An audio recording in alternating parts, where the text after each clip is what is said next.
At 4:47 a.m., Galina Petrova's feet had gone numb. She'd been standing in the same spot for 3 hours, her breath forming ice crystals in the Moscow darkness. Behind her, 43 people. In front of her, 67. All of them waiting for bread that might never come. By 1982, the average Soviet citizen spent 40 to 50 hours every month standing in lines. That's an entire work week, every single month, just trying to buy food. Today, we're walking through a complete day in Soviet shopping. From the 4 a.m. line formation to the evening desperation, the queue violence, the empty shelves, the humiliating searches for toilet paper. This is what it actually meant to feed your family in the workers' paradise. But here's what almost no one in the West understood. Getting to the front of the line wasn't the victory. That's when the real nightmare began. Galina had started her day at 2:15 a.m., not because she wanted to, because the neighborhood babushka who monitored bread truck schedules had whispered yesterday that Thursday might bring a delivery. In Soviet shopping, might was enough to sacrifice a night's sleep. She wasn't first. By the time she arrived at the bread shop on Leninsky Prospect, the list already had 23 names. The list. This was the innovation that prevented pure chaos. The first person to arrive became the list keeper, writing down names in order on whatever paper they could find. Old Pravda newspapers, the backs of ration cards, sometimes their own forearm in pen. Number 24. Galina wrote her name and went home for exactly 1 hour. This was the dangerous game. Leave too long and someone would accuse you of abandoning your spot. The crowd had no mercy for queue jumpers. But stay the entire time? You'd collapse before the store even opened. When she returned at 3:30, 2 fights had already broken out. A man claimed someone had stolen his position. A woman insisted that the person in front of her hadn't actually arrived when they claimed.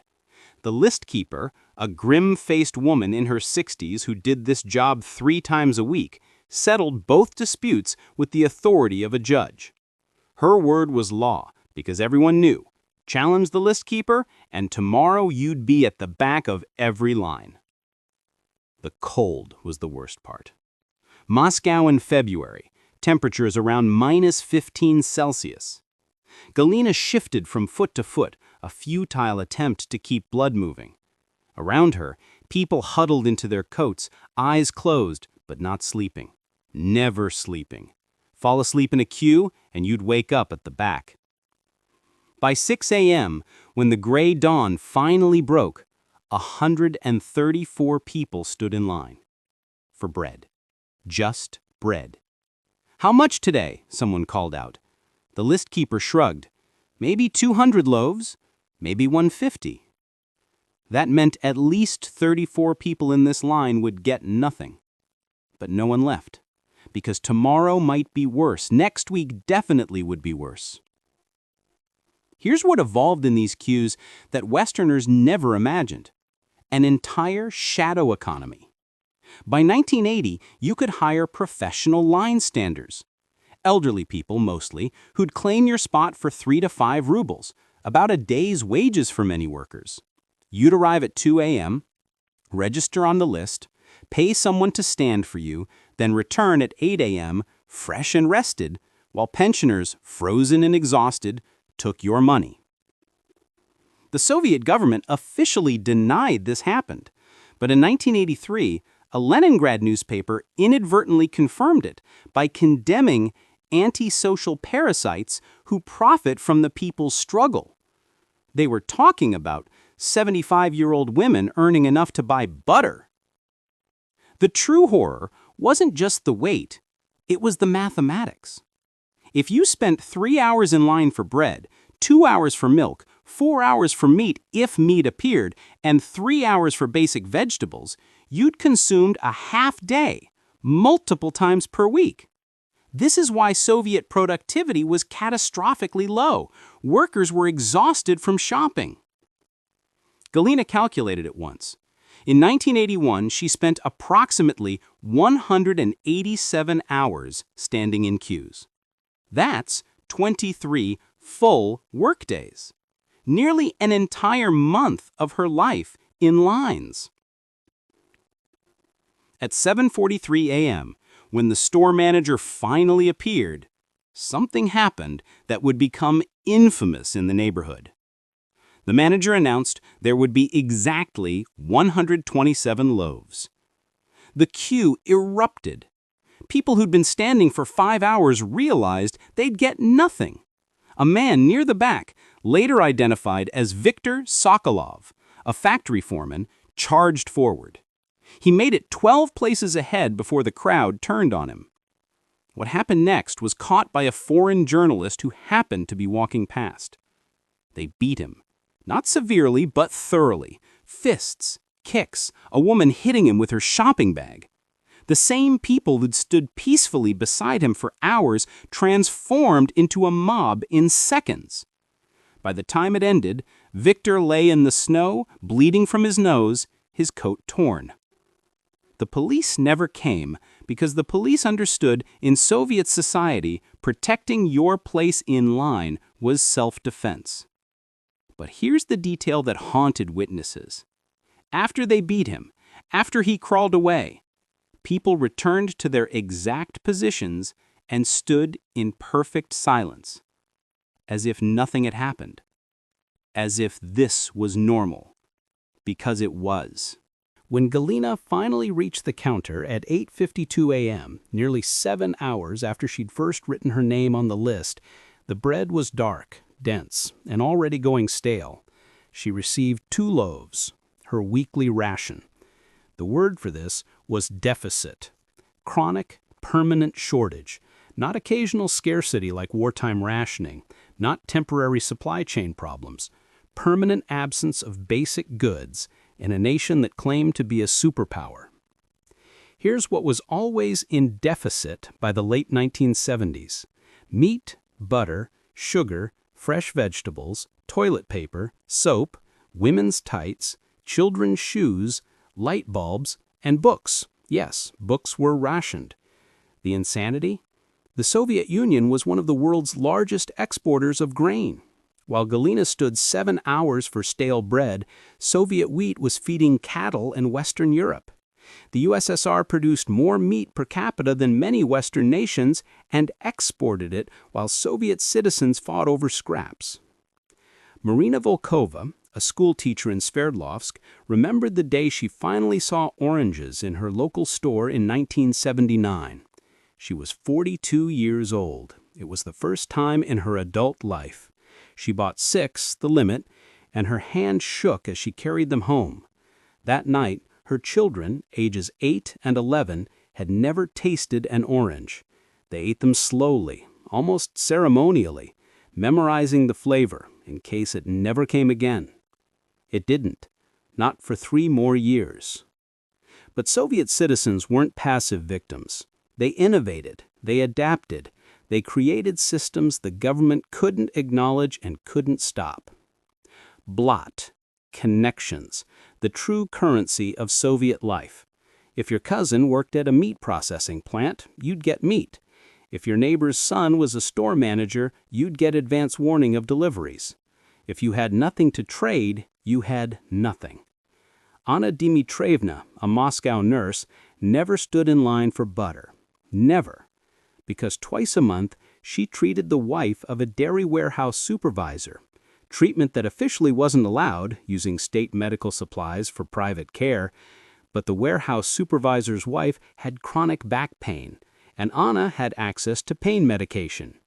Every 2 weeks, without a word exchanged about it, Anna would treat her patient, and every 2 weeks, a small package would appear in Anna's apartment building mailbox.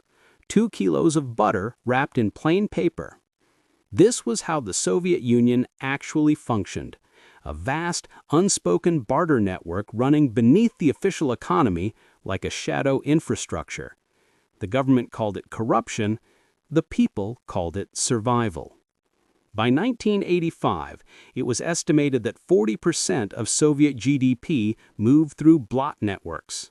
Imagine nearly half of all economic activity happening through illegal exchanges the government pretended didn't exist. And then there were the special stores. Galina walked past a Berioska store every day on her way to work. It had a green sign, clean windows, and a guard at the door who checked papers. She'd never been inside. She never would be. Berioska stores, along with the closed distribution centers for Communist Party members, were where the elite shopped. Here's what they stocked: French wine, Swiss chocolate, fresh beef, American jeans, Italian shoes, Japanese electronics, and every type of food Soviet propaganda claimed was inferior to their own. The hypocrisy was architectural. These stores existed on the same streets where regular citizens stood in 7-hour queues for bread, sometimes literally next door. Dmitry Panin, a low-level bureaucrat who once gained temporary access to a party store, described it in his diary. "I felt like I'd crossed into another country.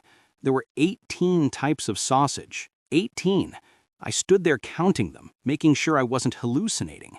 Outside, people were fighting over scraps. Inside, there was choice." The most bitter detail?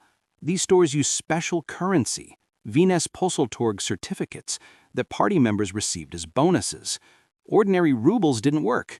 You couldn't save up and buy access. You either belonged to the elite or you didn't. The entire socialist promise of equality demolished every time someone walked past a Berioska window. Children noticed. Svetlana Alexievich interviewed hundreds of Soviet citizens about their memories. One woman recalled, "My daughter was 7 when she asked me why some children got oranges whenever they wanted. I told her those children's parents worked harder. She asked if I could work harder. I had no answer." The psychological damage of visible inequality in a supposedly classless society cannot be overstated. Every day, millions of Soviet citizens saw proof that the system was a lie, and every day they had to pretend they didn't. But some people tried to fight back in small, desperate ways. In 1982, an anonymous group in Leningrad began leaving leaflets near Berioska stores. Just simple sheets of paper with lists comparing what was available inside versus what regular citizens could buy. Inside, 18 types of cheese. Outside, 0 types of cheese. The KGB hunted for the source for months. They never found them. Because it wasn't one group, it was dozens of people acting independently, all furious at the same lie. Some used dark humor. There was a famous joke that circulated in the 1980s. What's 150 meters long and eats cabbage? Answer: a Soviet queue for meat. Another: is it true that in the USSR there's freedom of speech? Yes, but not freedom after speech. The joke spread faster than the KGB could suppress them, because in a society where you couldn't protest, couldn't organize, couldn't vote out the leaders, humor was the only weapon available. And every joke was remembered, memorized, repeated in whispers, a form of resistance that left no evidence. Despite the grimness, humans adapted. They always do. The queue numbering system evolved into an art form. Some people wrote numbers on their hands in permanent marker. Others used rubber stamps they'd carved themselves. In Leningrad, a man named Pyotr Ivanovich became locally famous for his elaborate system. He'd write your number, the date, and a small symbol unique to each queue on your wrist. If someone claimed your spot, you had proof. He charged nothing. He just liked the order it created. The grapevine, the informal network that spread news of deliveries, operated faster than the Soviet telephone system. Word that a shipment of Finnish boots had arrived at a store in the Arbat district of Moscow could spread to neighborhoods 15 kilometers away within an hour. No phones needed, just people telling people telling people. Women were the backbone of this network.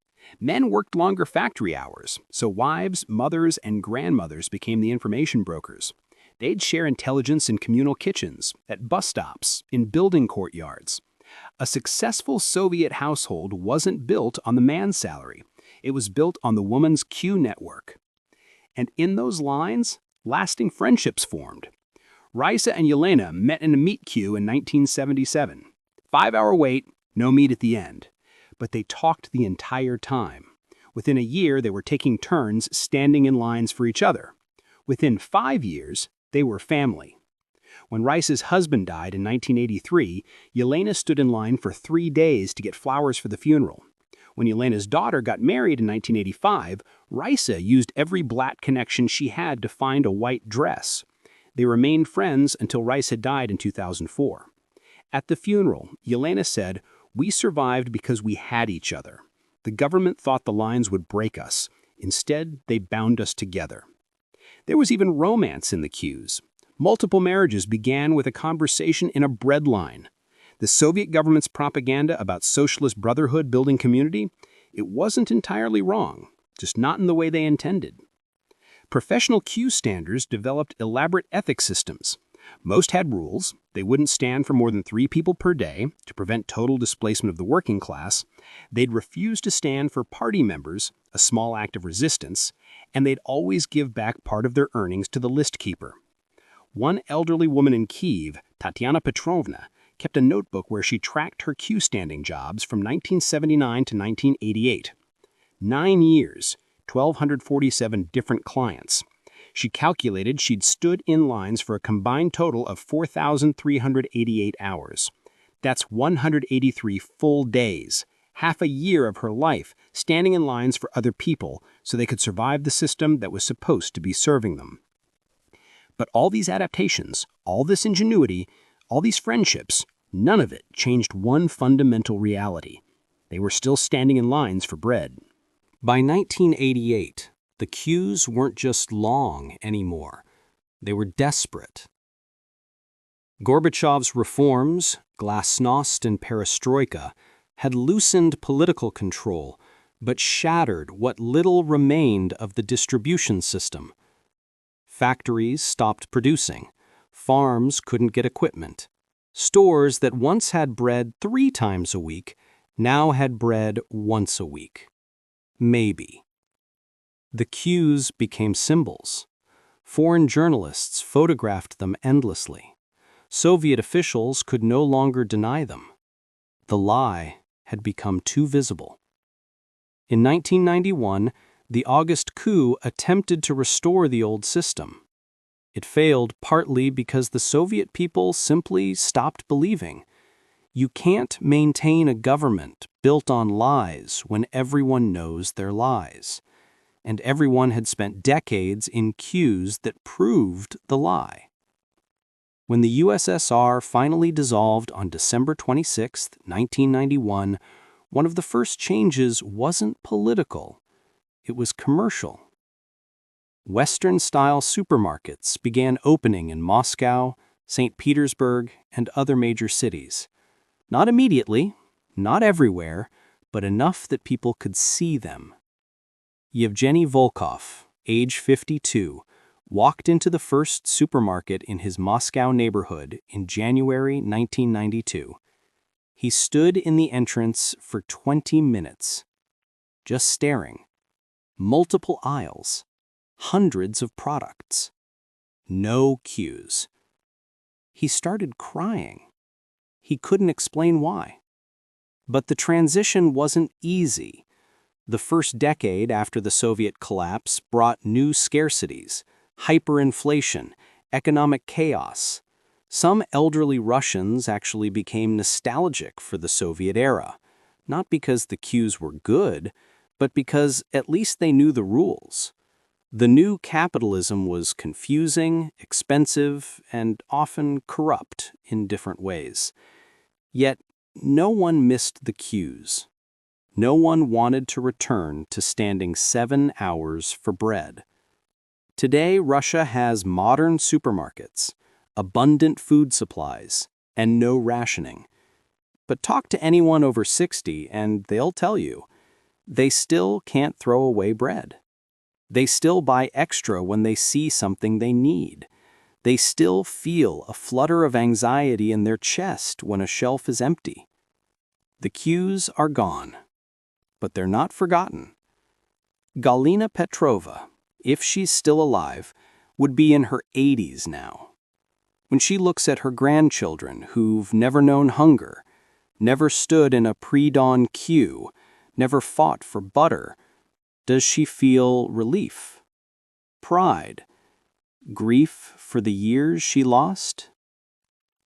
Probably all three. Because here's what the West often forgets.